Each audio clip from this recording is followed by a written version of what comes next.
On August 2nd, 1949, Stuart Leighton, U.S. ambassador, left China. On August 5th, the U.S. State Department issued China policy of the White Paper.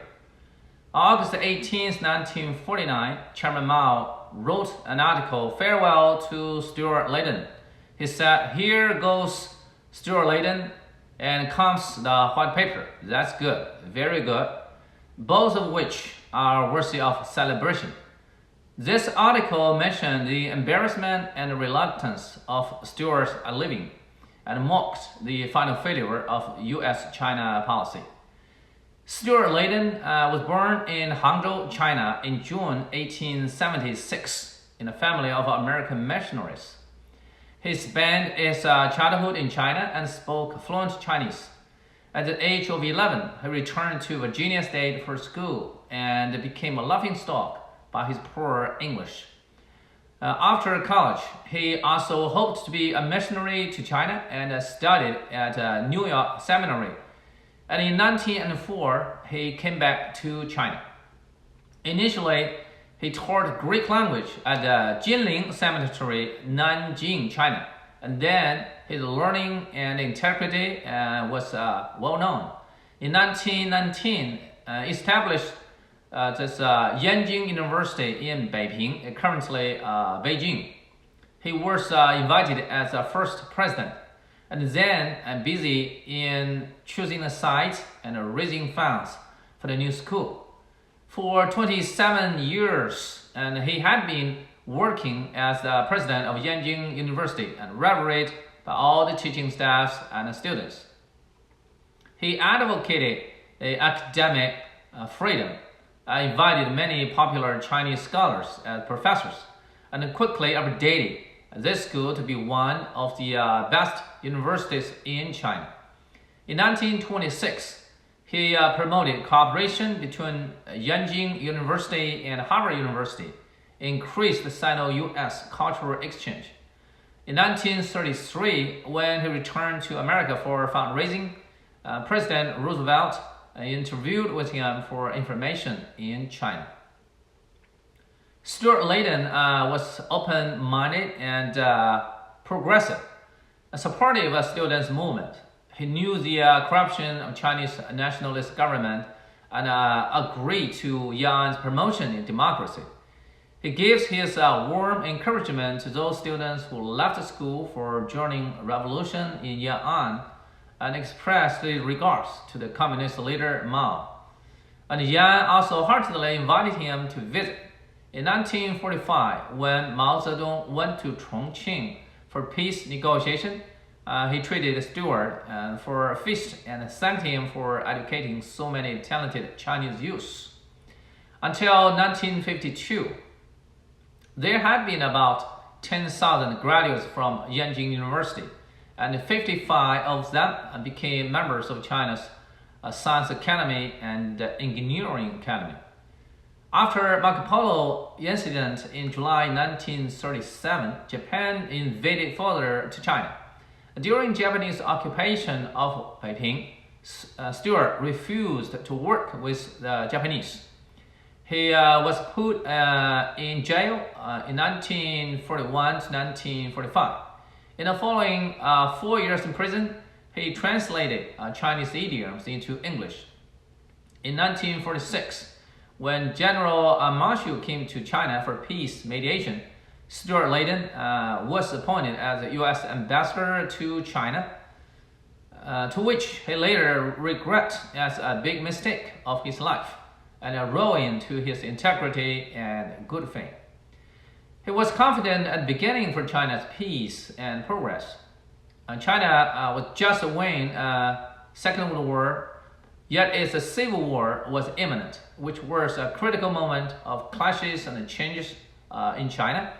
And Stuart Leighton, as a scholar, had been engaged in career of education, more idealistic in ideology, passive and frustrated in the complexity of political struggle. He initially believed in Chiang Kai-shek as a republic leader, and the nationalist government might take democracy after form. As the ambassador, he periodically reported to U.S. State Department about what happened in China. At the end of 1948, he realized the doom of the nationalist government. In April 1949, the Liberation Army occupied Nanjing. He insisted on staying rather than leaving for Guangzhou as the Soviet embassy.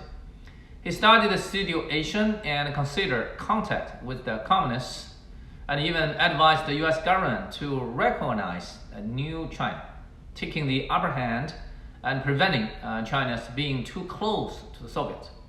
In June 1949, a 30-year anniversary of Yanjing University and the Stuart 73 birthday, he was invited to Beijing for celebration and informally meeting Chinese Communist leader and Mao Zedong and Zhou Enlai. One of his students from Yanjing University, Huang Hua, went to see him for this issue. Huang Hua was the leader in charge of the foreign affairs in Nanjing. Later, was promoted as China's representative to UN and to America, and finally became China's foreign minister. Initially, Stuart Leighton was willing to take the invitation, yet the U.S. government refused, for it was regarded as recognition of Chinese Communist government, and then missed the last opportunity of U.S.-China reconciliation and recognition. Soon, China totally leaned to the Soviet Socialist bloc, and Stuart Leighton ended his China mission and had to return to America on August 2nd, 1949.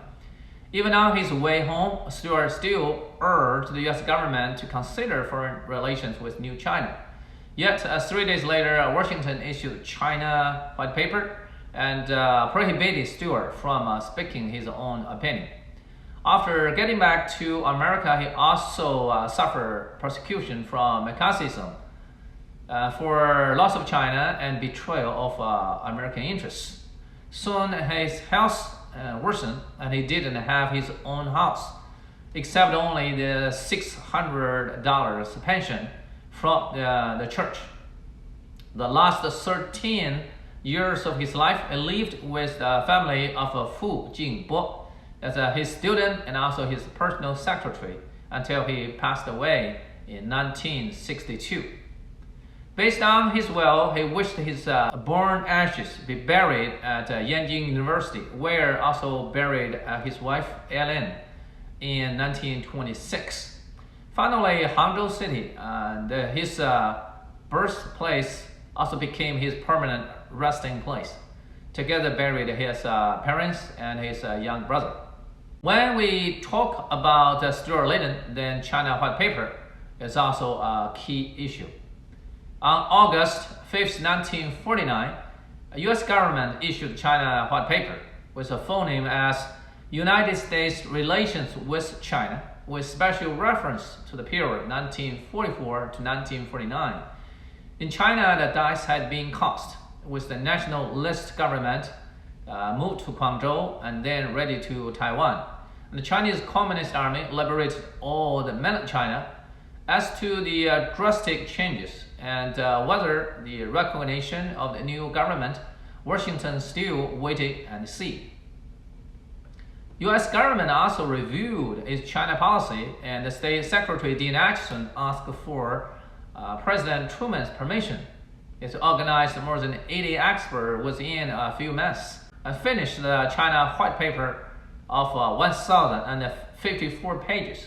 It consists of 8 chapters, with the first 2 about the Sino-U.S. relations since the Treaty of Wangsha in 1844.